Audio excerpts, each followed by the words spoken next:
im se svima, i malima i velikima, i bogatima i siromašnima, i slobodnjacima i robovima, dade žig na njihovu desnu ruku ili na čela njihova, te da nitko ne može ništa kupiti ili prodati.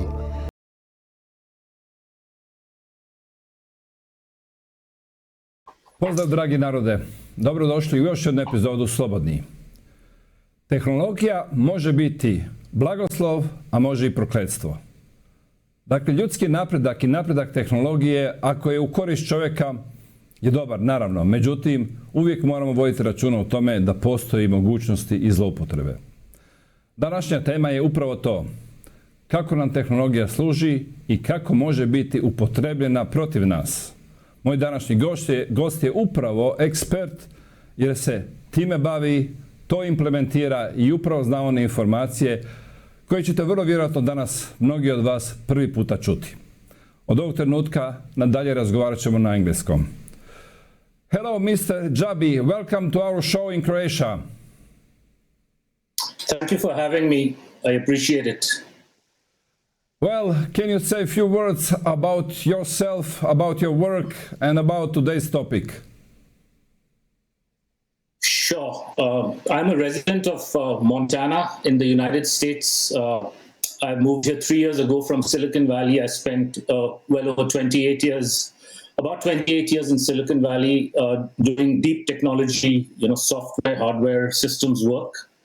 I also co-founded 2 camera startup companies. One is still in existence. Actually, it's based on nanophotonics technology. And I kind of stopped working 3 years ago when I started to connect all the dots on how the techno-fascist state is being built through surveillance technologies and data collection sensors in California, where I started seeing them come up. And I connected the dots with all the smart city and the new international economic order and the fourth industrial revolution. So I've been here for the last 3 years and I'm continuing my research, and I try and raise awareness both locally as well as internationally through interviews and podcasts like these. Great. Well, everybody's talking about potential control. Everybody talking about what we can expect in the close future. But of course, the most important thing is technically how, in case of control, how they can do it. Is there a technology for that? And what kind of technology? And today we would like to discuss in details about it because you're the expert. Can you tell us exactly what kind of technology you are using, you are implementing, and how this technology can be used for us and against us? Okay, so specific to the question, what I was implementing, I was working on mobile cameras for imaging technologies for your cell phone. So I was working mostly on consumer electronics and business to business, manufacturing and sales of optical sensors and camera modules to the smartphone industry and to some extent the automotive industry. So I was not involved in any of the surveillance technologies, but as you know, once technology is developed for consumer electronics, it is then taken and then modified for surveillance cameras and other types of technologies. But to zoom out, to understand how this technology is going to be used for control, and it's not just cameras. Cameras are only one aspect of the equation. People should dig up, actually many people, if you are reasonably well-read in what's going on in the corporate world today, there is a digital transformation taking place. And this digital transformation, at one end, it's about moving from the analog world to the digitized world. So that's one aspect of the digital transformation. So that process is called digitization. And that links to what is called the fourth industrial revolution, where slowly but surely humanity is going to be pulled into the metaverse, and more time is going to be spent there. As we see at a very early age, we are in what they call Web 2. Most of the people are stuck on their devices for hours every single day and night. So there's the digital transformation, part one. And then the other aspect of the digital transformation, which is being implemented in the physical world, includes 5 pillars. So there are 5 pillars of the digital transformation, and it's important to understand them. Since you told me that Croatians are technically savvy, I'm going to try and explain how those 5 pillars have been erected and how they are linked to each other. So start with the Internet of Things, or the IoT, is the first pillar of the transformation. That includes your sensors such as cameras, radars, microphones, your LED smart lights. They are all connected as nodes to the Internet of Things, and they are used for data collection of human beings and all activity on Earth. Okay, so that's the IoT. The second pillar of the digital transformation is the cloud, because when this data is collected, it is sent to the cloud and then is processed by the third pillar of the transformation, which is artificial intelligence algorithms. So software running in the cloud is the third pillar. The fourth pillar is the blockchain, because once AI does all the relevant processing of the data, it extracts meaningful information about the activities that it collected data on, and then that is stored in blockchain, which is immutable, and it's kind of a digital ledger, and it's information about every activity, everything in the world, every human being in the world. So your associations, what you were doing, what you consumed, where you spent money, what taxes you paid, etc., it's all on a blockchain. The fifth pillar, blockchain is the fourth pillar. The fifth pillar is cybersecurity, and cybersecurity has implemented something called zero trust. So zero trust network access protocols are being used in order to make every human being an untrustworthy citizen. So we don't trust you. By default, you're a criminal, and you're going to be denied everything until you can prove otherwise.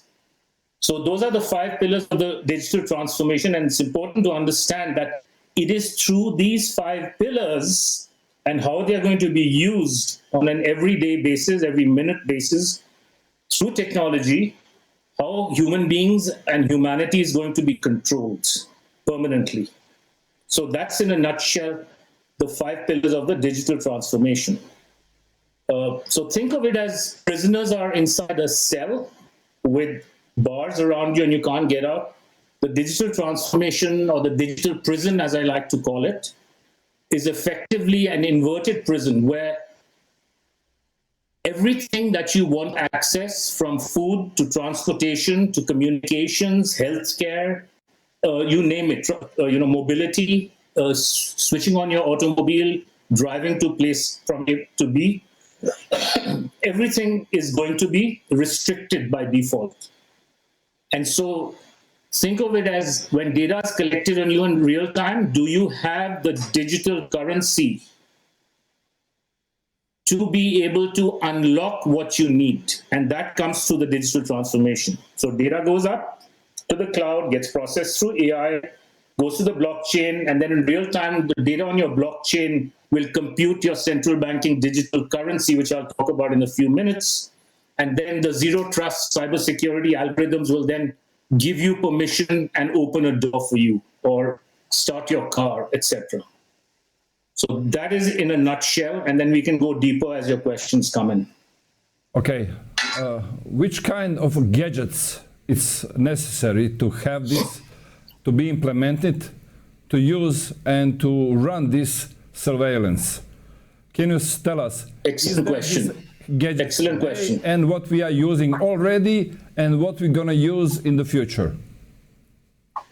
That's a good question. So at a personal level, any device that you are using which is connected to the internet is acting as a surveillance gadget for data collection on you and everybody else on a local network or a larger network wherever you are roaming. So your smartphone, your smartwatch, your computer, laptop that's connected to the internet. If you have a Ring camera doing for security and safety, any Nest camera, any device which is a smart device and is connected to the internet is the data is being collected and you are being scored. Your carbon footprint is being scored and your behavior is being scored. And it's already being done. It's not something that's coming in the future. Okay, so it's been done for a few years worldwide. Okay. This is at a personal level. If you have... Yes, can you tell us example? You said it's already done. Where, and can you give us some example? Sure. If you use Facebook, Twitter, or Instagram at a very simple level, when you like or dislike something, that is your reputation capital or social credits are being computed. And what are the social credits based on? They're based on your compliance to what the narratives in the world are. So there is a reason why in the last few years there's been such a push about the trans agenda or the Black Lives Matter agenda, your political views, etc. Everything is being data mined, and there's a score being computed on you through social media. That's a simple example on who you are and what sort of a threat you might be in the future against Big Brother or the all-seeing eye. That's an example. Mm-hmm. If you are traveling, if you are traveling and you buy a ticket to fly from, say, Croatia to United States, your carbon footprint is scored. Every time you drive your car, modern cars are all connected to the internet. They are keeping score of your miles, where you're driving. Your carbon footprint is already being computed. You're just not being told that it is right now. So that's an example. Okay, please, just one question. When you said they are collecting, who are they? They are applications that you have downloaded on the internet. So Facebook is an example of they. Amazon is an example of they. Google is an example of they. Apple, T-Mobile, every company that is on your device that you have given permission to because they have a contract. You sign up a contract when you download an app, which is called an end user license agreement. You give them the right to collect your data without knowing it, really, because most people won't read those agreements. When you open a Facebook app, you are on Facebook's property through that contract. Once you're on that property, they own you and your data effectively. It's your digital twin when you're traversing the metaverse through applications. Okay. So I hope that answers your question. That means that corporations who run this technology, they are the one who owns our information. Okay, how they can use it, or to whom they can sell it for purpose of, as you said already, social control system. So they can sell it to each other. So let's say I go to Walmart or Kmart, right? Like those are very popular mega stores here where most of the middle class goes to because it's cheaper. Or if I want to shop online, my carbon credits, they are being computed, and in the future, every human being will be given, depending on where you are, a carbon quota for the month, for instance. And so if you had too much beef in the first week, you go to shop, that door won't open when you want to take out the beef from the refrigerator. That's an example of zero trust implementing control through algorithms and having your data based on your behavior. That's an example. And the same thing can happen when you want to travel somewhere, because you may have, your carbon credits may have expired for the year. So you won't be able to buy a plane ticket, or you won't be able to switch on your car, or the car smart braking system will come on beyond, say, 5 miles from your home if they implement climate lockdowns and restrictions in the future. So there are multiple ways that they're going to implement control through zero trust and the digital transformation by having your data, because your data is, as they say, is the new oil, and carbon is going to be the new currency. And so they need to keep mining the oil or the data. Okay, these are possibilities. So at a personal... Can you tell me, is there anything already now somewhere that they are already using carbon footprint to forbid you to buy something? Not yet that I have seen in America, but I flew from here to India last August to visit family, and I got a receipt by United Airlines that my carbon footprint for that flight was 3.3 tons. So they are already computing a carbon footprint. And it's only a matter of time, a few quarters, where you will not be able to buy an airline ticket because you've already used up more than, say, 2.5 tons of carbon footprint that is you're allowed per year, right? Your smart refrigerators, your smart ovens, your smart meters at home, if they are connected to the internet, your smart oven may not come on if you've already used too much propane for that year, for instance. Then you'll have to switch to electricity. And that's part of the reason they are banning gas stoves and propane stoves in new buildings around the world. Mm-hmm. So the restrictions are coming. The restrictions are coming. And in fact, let me tell you where there are restrictions. I have not used any benefits in states in the US, but if you want to get your benefits from the state, for instance, for unemployment or your health benefits, now they are requiring you to upload a video selfie of yourself, which is basically your next step in getting a facial recognition-based digital ID.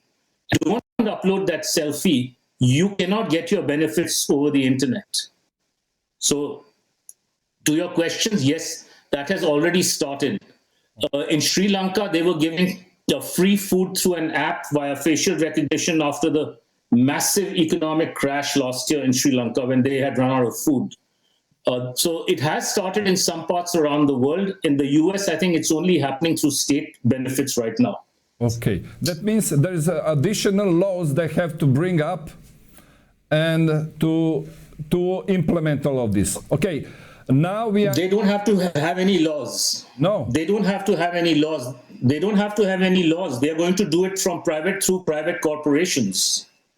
What do you mean? They'll do it through private corporations. Please explain us. What do you mean by private corporations? Here is an example. Here's an example. Are you familiar with UBI, which is Universal Basic Income? Yes. Right. So there is a reason why UBI has been introduced in some countries and places. It is to give free money to the people initially, and then they will move them to an app. And they don't need to have a law. They'll just say, from here on, we're going to give you tokens, digital tokens through that app, which can be used for shopping or buying food in various restaurants and grocery stores. And so people will seamlessly transition from taking free UBI, say in US dollars, and move to a central banking digital currency or digital dollars in the future.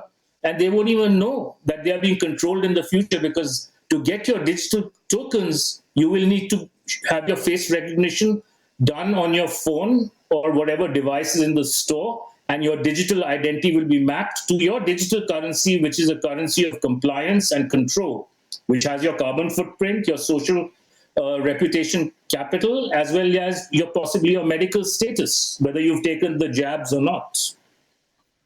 Yes, well, now we are facing in front of new demand from side of the World Health Organization. They would like to have much more power in the future situation for international concerns. And is there any kind of connection between this? Is there any way that maybe we can say now this new situation with international concerns can be also climate changes, and climate changes are connected to the spending of carbon, and this carbon footprint is a measuring of spending carbon. Is there any connection with it? There absolutely is, but I think if you give me a chance, there's an important point, the most important point I did not yet bring up, and then I'll come to the World Health Organization and the connection here. Of course. Is when we went back to the surveillance, I only addressed the personal devices and the devices in your own home, which you have control over to a large extent, right? Mm-hmm. They're highly addictive. Like your phone is an addictive device, so people spend a lot of time on their phones and apps. But at least we have a choice, and we have control to some or a large extent on how much we use our devices. The bigger problem is the data collection via surveillance and extremely toxic technology that is being implemented on our streets, on our highways, in stadiums, inside infrastructure buildings of offices, and everywhere around every city in the world. And it's coming to smaller towns. So people should be looking at all the toxic white and blue LED lights that are going up all over the world. 600 million smart poles and smart LED lights are chartered to be put up across the world by 2030. That's for 7+ billion people. Just think about that. Explain us, please, these LED lights. What are the LED lights? So the LED lights, they are firstly, they are being sold to everybody that they are in the name of climate action and for saving energy. So where you had 1 or 2 or no street lights, they're replacing them with 30 to 50 LED lights in the name of energy conservation. So that's something people need to think about. The LED lights are, even though they may look white, they have a blue frequency of around 470 nanometers, 480 nanometers. That blue frequency, along with the flicker frequency of LED, is extremely toxic to human health, specifically causing macular degeneration, retinal damage, and possibly long-term effects on cancer, etc. All the smart LED lights that are going up on highways and in your downtowns and even in the suburbs, they all have heavy-duty system-on-a-chip computers that are wirelessly communicating with each other, and through a set of LED lights underground, the fiber connects to 5G microwave towers to complete the entire network structure for the Internet of Things and the digital transformation. And eventually we'll go to 6G frequencies, which are much higher. The data collection will be much more extreme. And then, we can talk about us transitioning from 5G, which smart cities sit atop 5G. I haven't yet defined smart cities. Cognitive cities in the future will sit atop 6G. But smart cities are essentially all our cities being converted using all this digital hardware infrastructure of surveillance and data collection for collecting data on all the activity happening in cities, all the movement of humans and everything else. And that data collection is used for, number one, control, and number two, for extracting value from human beings and other things. So we are moving into a new type of financial system, and the process has started.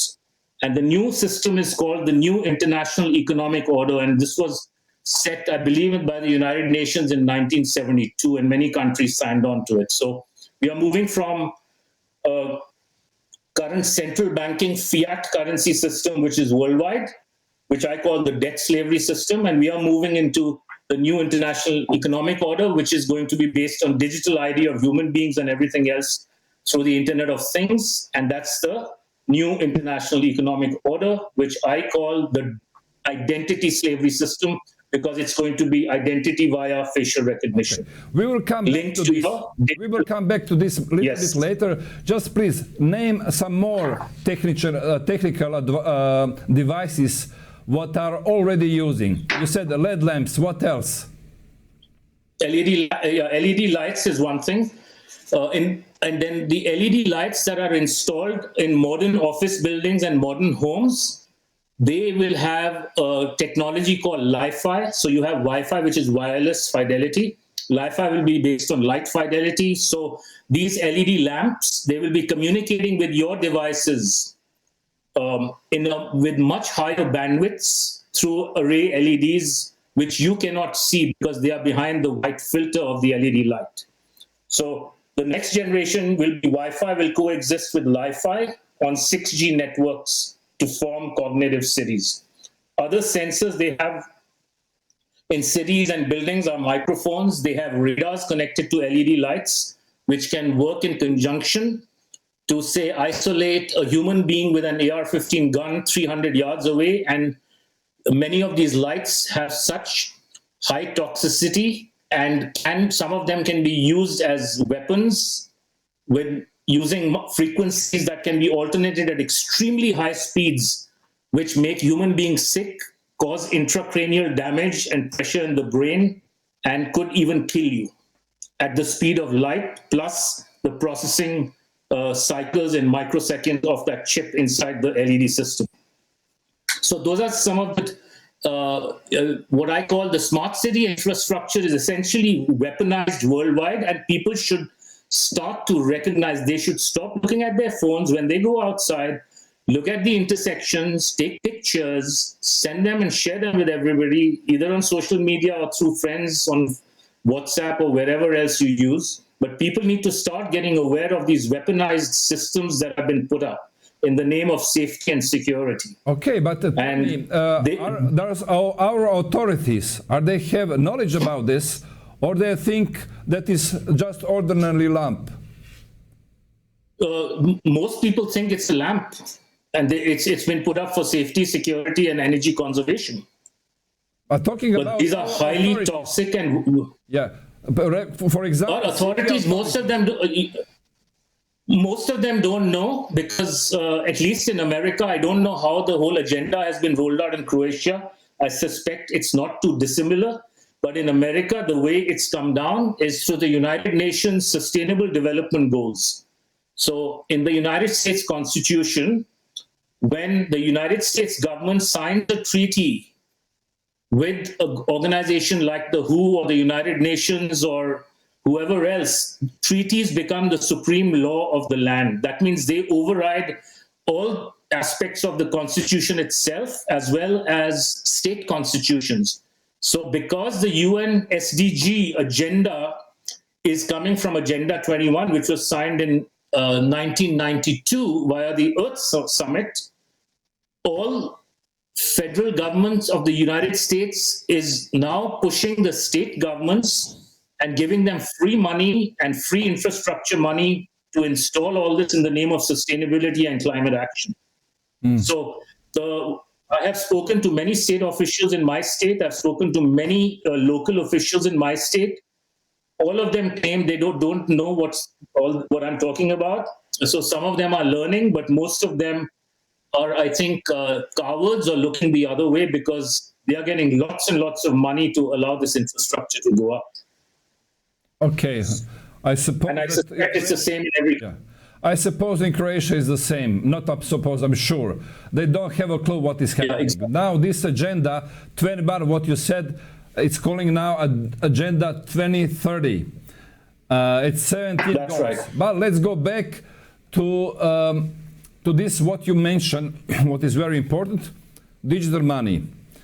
Now they are forcing to implement central bank digital currency in United States, and also they are announcing in Europe. We are, as a Croatia, we are in Eurozone from this year. That means that we don't have any power to make any decision about implementing central bank digital euro. Can you tell me, on example, you said about these 5 pillars. One of these pillars, it's, as you said, not only digitalization, but also blockchain. And as I know, blockchain technology is something what they use for digital money. On one example, it's one of the technologies. Yeah. It's one of the technologies. Yeah. There are many technologies lying under the digital transformation in order to make this work. Okay, can you explain? Blockchain cannot work on its own. Which one they will use now? All of them. Yeah. So let me rephrase what I said in the beginning, and then I'll try and bring more clarity to it. So, okay. You have an identity based on your face, right? Everyone's face is unique. If you have an iPhone, you unlock your iPhone using facial recognition. And there's no face that you can put there that will also unlock your phone. So it's a 99.9% accuracy. Through facial recognition, you have a digital identity which is unique to you. And getting a digital identity is also in multiple sustainable development goals for inclusivity and diversity and all that mumbo jumbo, right? So every human being will have a digital identity On one side, your digital identity is linked to so-called central banking digital euro or currency. So think of it that way. On the other side is linked to your freedom, or rather your lack of freedom, which is zero trust or no access. So when you comply and your digital identity is updated on the blockchain that your behavior was one of compliance and you complied with the social credits being high enough and your carbon credits being high enough and your medical status based on WHO treaties being good enough, then you get access, right? When your currency is low or one of the components is low, then you don't get access. So think of it as that way. You are at the center, your identity is the center. One side is your currency being updated or degraded based on your control and compliance, and the other side is the access that you're given based on your control and compliance. So the higher your currency, the more compliant you are, the better slave you are, the more things you will be able to do in life. The less compliant you are, the more resistant you are to this new agendas that are coming down. You will be locked out of buying things and moving around and living in this new society. Okay, let's explain to our audience these cameras, what are all over the, we can say, city now. They are controlling speed limits and other things. They are using for, as I know, collecting data. They are not using for surveillance. They are collecting our data. The surveillance will be this part of digital ID, there where we can get credits, for example, this credit for carbon, and if we comply with other rules, what they implement. Am I right? Yeah, yes, basically surveillance is a very small component for these new cameras. It is about data collection. Like ultimately, artificial intelligence, which is kind of the all-seeing eye, it wants to have data in real time about everything going on in the world, right? So it's important to know that there are multiple types of cameras. They put up in the US, they put up lots of near infrared cameras in the name of changing the signal quickly for emergency vehicles like fire engines and ambulances, right? So why would anyone say, no, I don't need to protest putting a near infrared camera because it's going to help save a life if the red light changed from red to green, right? So that's how they incrementally assigned this. So first infrared cameras went up, right? Then they started to make the magnetic loop sensors, which are under the road, which change the lights based on how the car waiting at the intersection. They made them fail. And they said, oh, it's too expensive to replace them because they are so old. We'll just put lane detection cameras at intersection. And we'll do it for free. Department of Transportation, you don't have to take it out of your budget. So then lane detection cameras came up. Now they're putting up automatic license plate readers, in the name of safety security, so that somebody who hijacks somebody else's car, we want to be able to track cars and stuff. So there's more and more and more cameras and different types of cameras being put up. Right now, they don't have facial recognition cameras at intersections, but they do have them in major cities, while you're walking in high density places and stuff. So this will go on, and they are normalizing this. This started from 9/11, right? 9/11 was the initial inflection point and the trigger point that ushered in the security industrial complex and the security state in America. And then soon after that, through the bombings in England, the London became the ultimate surveillance city. So it's important to note that they are putting this surveillance in the name of protecting the people for safety and security, and for making things convenient to track movement of objects in the name of sustainability for climate change. But it's really about collecting data on human beings, because this data is used to, number one, control, and number two, extract value from human beings, which is then converted into money for the stakeholders. And so we are moving from a shareholder capitalism to stakeholder capitalism, also known as inclusive capitalism, if people want to go and do further research. Let's explain. Extracting values from people. That means information.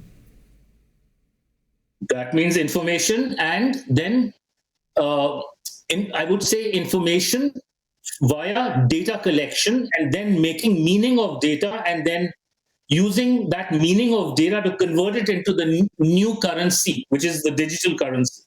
So, for instance, let me give you an example, right? Like for instance, so let's say you are speaking out against these current agendas in Croatia, right?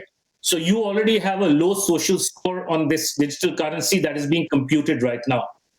And I have a low social score in Montana because I'm speaking out about it locally here.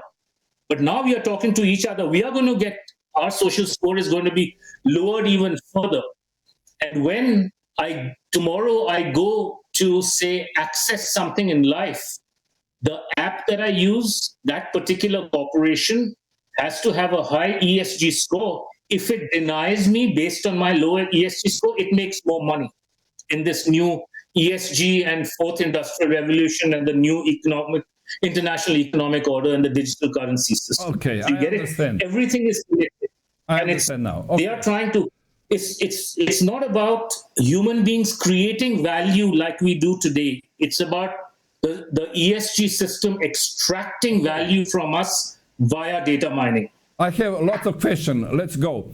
What is the role of 5G technology implementing for this kind of surveillance? Is it necessary to have it?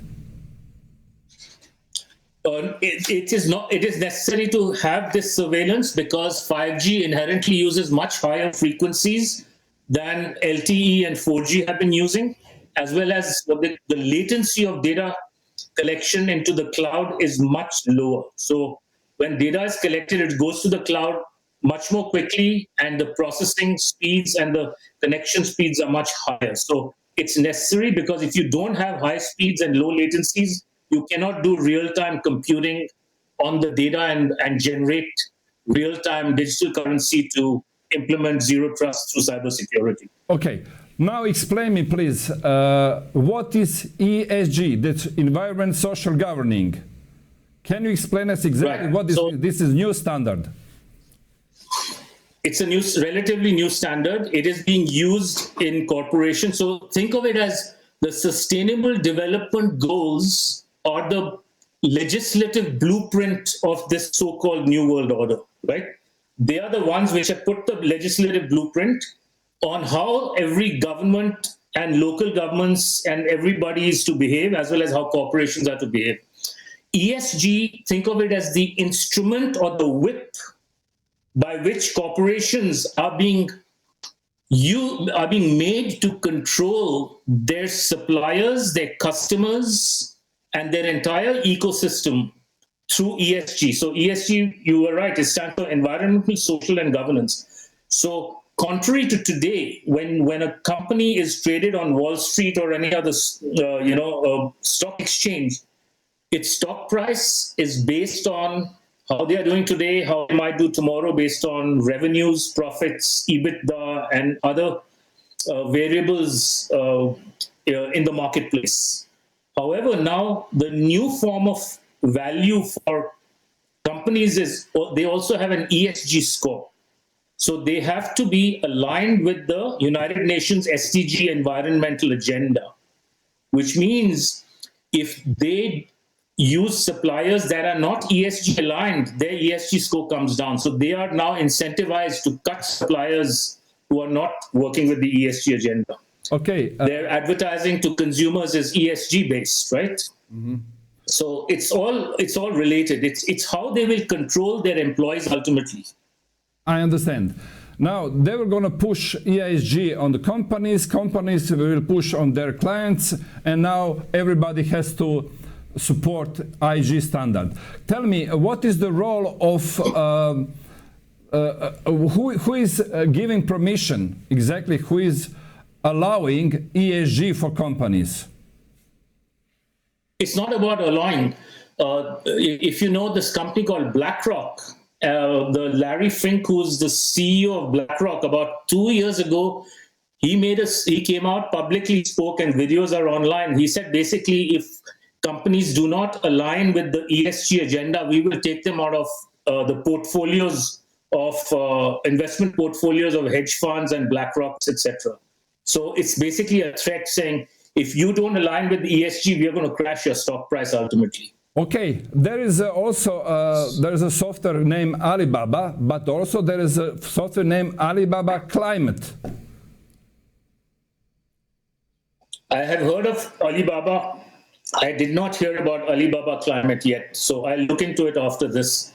But Okay. Alibaba is essentially what they say is BlackRock's AI software, which makes all the investment decisions for it.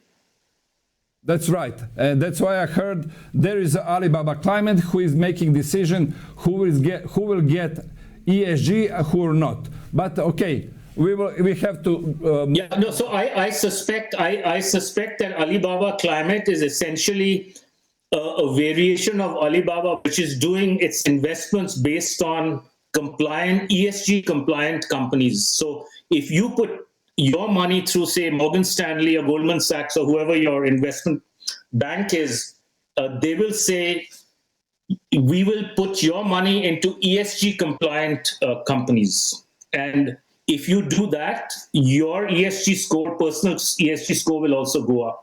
So it's all linked. It's a very clever system. Great. Okay, let's spend some time in something that is called metaverse. You mentioned it. What is metaverse and what is used for? So metaverse is essentially a term for the web that is coming up, which is called Web 3. But it's more complicated than that. Currently, we are in Web 2.0, where we can interact with people through social media platforms. We can like, dislike you. So essentially, we have a version of our digital twin, which is interacting with your followers and other people who can see your posts. So even though, like, let's say you go to sleep at midnight and there are people around the world who are reading your posts, you are in Web 2.0 and you have a digital twin through your name on Facebook and your posts on Facebook. Metaverse is think of it as living inside Web 3.0. It's going to be a 3D, 4D type of world, which is digitized, and all cities are going to have a digital twin. Your human self is going to have a digital twin. You will be able to access the metaverse through your smartphone or ultimately through some sort of virtual reality or extreme reality or augmented reality headset. There's a reason why there's been so much investment in the last 10 to 15 years in companies like Leap Motion and others, where they want to build and put humans under these types of devices. Once you are in that, sorry, go ahead. Tell me how they are making this metaverse. They need some to do some measuring and to make a new world in the metasphere. They are doing some measures for. So there are many. Absolutely. Basically, what they're doing is they are digitizing the physical world.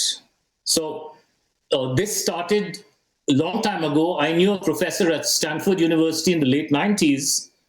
He and his team were experts in 3D graphics and cameras, and they were invited to the Sistine Chapel to digitize the entire artwork of the Sistine Chapel.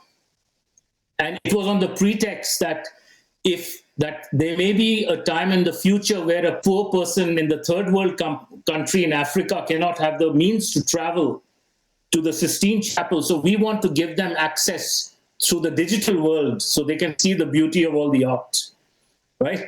So I was a little kind of concerned with that type of an explanation, but now a lot of organizations and companies in the world, they are undertaking projects where they are digitizing cities, they're digitizing indoor spaces through drones and 3D cameras.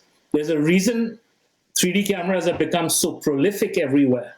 And so ultimately, in a few years, every building, every structure, every city, every river, every mountain, every tree, everything will have a digital ID and everything will be digitized.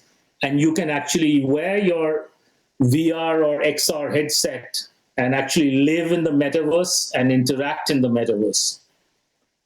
And the metaverse will be used for neuro-linguistic programming. It'll be used for something called human computational. So humanity as a whole, structures of humanity and societies will become computational, and those computational will become new structures. So this is how they're going to, there's a concept called swarm programming.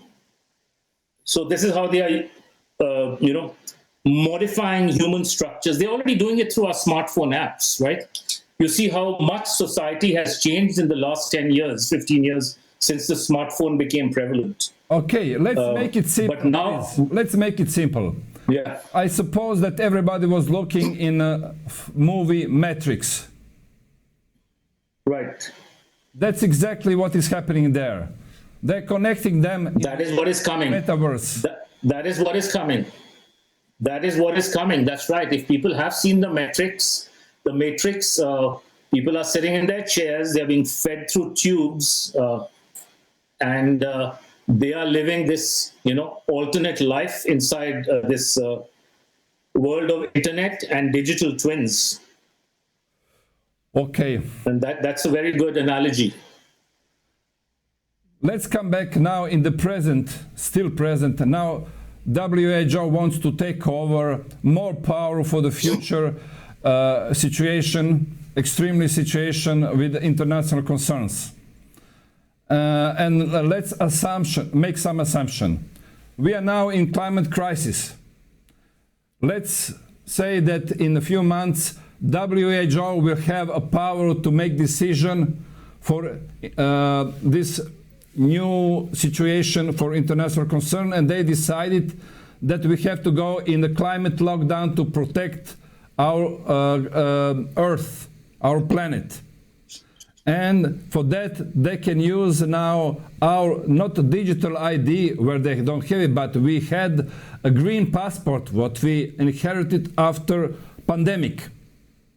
And in this, as you said already, they have already infrastructure to control your credit or carbon footprint and not allow you to spend more credit that you need, or they decided how much that you need. Is it right? That is correct. But I think more important than that, everyone should ask the question, how did the World Health Organization get that power? Right? Most people don't understand that the World Health Organization is a private corporation. Well, inherently, they don't have any rights over sovereign countries. Well, I was talking lots about this, and everybody can find it. That now trying. We have not more than 2 to 3 months to say no. If we don't say exactly no, they will think that we agree. And I know for sure that United States already agreed. That means we have a small window, time window opportunity to say no. But they are preparing this, and they said the main reason is future pandemics. They say always they are protecting ourselves. But as you said, they are getting this power from exactly people, from the states. 194 states. By signing, because all our constitutions, they have been cleverly subverted, right? They have been cleverly subverted where treaties trump our own laws. So it's called, in America, it's called the supremacy clause inside the Constitution. So when a treaty is signed, that's the supreme law of the land. So effectively, any treaty with the United Nations or WHO or UNESCO, they run this country, and I'm sure Croatia too. So people need to educate themselves and say, okay, so what does saying no mean? Who are you going to say no to? To a private corporation, which is called the WHO? And or do you want to do something where the link between the WHO and your country is broken? And that's something that I would like for end. And I would like really to have additional interview because we have to discuss a lot of things. But for this one, let's wrap up at the end. It's not necessary to have laws. They will do it through corporation what already existing in all countries around the world. That's today it's basically we are being run by corporations, and tomorrow we'll be run by one single corporation, because all the corporations in the world are going to be owned by primarily the same shareholders, one after the other. So if you go and see the shareholders of any publicly traded corporation, you have the same people owning those corporations. And so this is going to be exactly like, 1984 or worse, A Brave New World. And if people haven't read those books, I would highly recommend it to understand what is coming. Only thing is that what is being done today is far more sophisticated and irreversible than what was there in those books. Mr. Jabbi, really it was pleasure and really knowledgeable to talk with you. Thank you for your work. It's dangerous work because you're really discovering things what are dangerous for people who becoming aware, and when they become aware maybe they will say no, and you will be the one who help them to understand what is going on and what they don't know now, and they have to know it. Thank you very much. Thank you for your time. I'll see you in some new interview. Thank you so much for your time. Evo, dragi narode, čuli ste. Dakle, sve ono što pričamo, a pričam već dugo vremena o tome da su sve namjere naših vlastodržaca. Ovog časa, evo, vidljivo je da u pitanju nisu vlastodržci, nego korporacije. Dakle, vlasnici korporacije, dakle, ljudi koji su moćni zbog novca, a ne zbog političke moći koju je dao narod, donose odluke o kojima uopće ne znamo, a pri tome, što je najvažnije od svega, već imaju tehnologiju kako da je implementiraju. S tim da tu tehnologiju mi dobrovoljno koristimo. Koristimo na način da nam ponude radi naše sigurnosti, da nam ponude radi našeg boljeg života, a onda mi prihvatimo, a oni mogu koristiti protiv nas. Također, kao što vidite, postoje dijelovi infrastrukture za koje, evo, ni ja nisam znao, a to je da vam putem gradske infrastrukture mogu u stvari ne samo nadzirati, nego i nanijeti štetu. To nisu male stvari. Dakle, ako to sad postoji, a očigledno postoji, važno je da o tome razgovaramo jer ne postoji zakon koji to regulira, koji zabranjuje zloupotrebu. Naime, svjedoci smo toga da zakoni dolaze nakon što se dogode zloupotrebe. Dakle, u teoriji dogodi se zloupotreba tehnologije, ajdemo donositi zakon, politika je puno sporija, pitanje je da li će donijeti pravi zakon, a u međuvremenu ta tehnologija može napredovati da bude već naprednija od postojećeg zakona koji je tu da bi spriječio zloupotrebu. Smatram da je vrlo važno o tome razgovarati, znati i educirati se, jer očigledno nema puno vremena. Kao što sam napomenuo, Svjetska zdravstvena organizacija će imati ovlasti da nam nametne buduće mjere.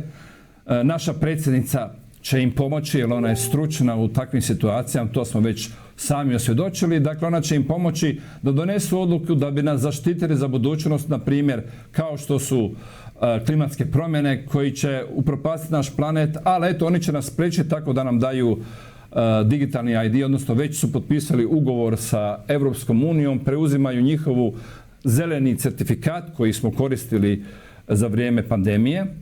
Dakle, taj certifikat ćemo koristiti u budućnosti kako bi dobili karbonski kredit koji kad potrošimo, a trošit ćemo ga tako da jedemo meso koje ne bi smjeli, da putujemo onoliko koliko ne bi smjeli, da vozimo automobil koji je na benzin ili dizel, a nije na struju, a da ga vozimo predaleko, ili eventualno da ne vodimo ovakve razgovore kao što sam vodio ja danas, ili da ne slušate moj podcast i gledate podcast zato što govori protiv tih planova, i zbog svega toga ćete imati manji karbonski kredit, a onda će vam i život i uvjeti života se promijeniti, a sve to da bi zaštitili planet. Da li ste stvarno spremni povjerovati da ti ljudi koji to implementiraju i koji o tome javno govore rade za vaše dobro? Poslušajte ih malo bolje i znaćete da ni ne skrivaju da to rade sa ciljem da vas kontroliraju. Hvala lijepo na pažnji, hvala vam lijepo da ste imali strpljenja slušati još jednu epizodu.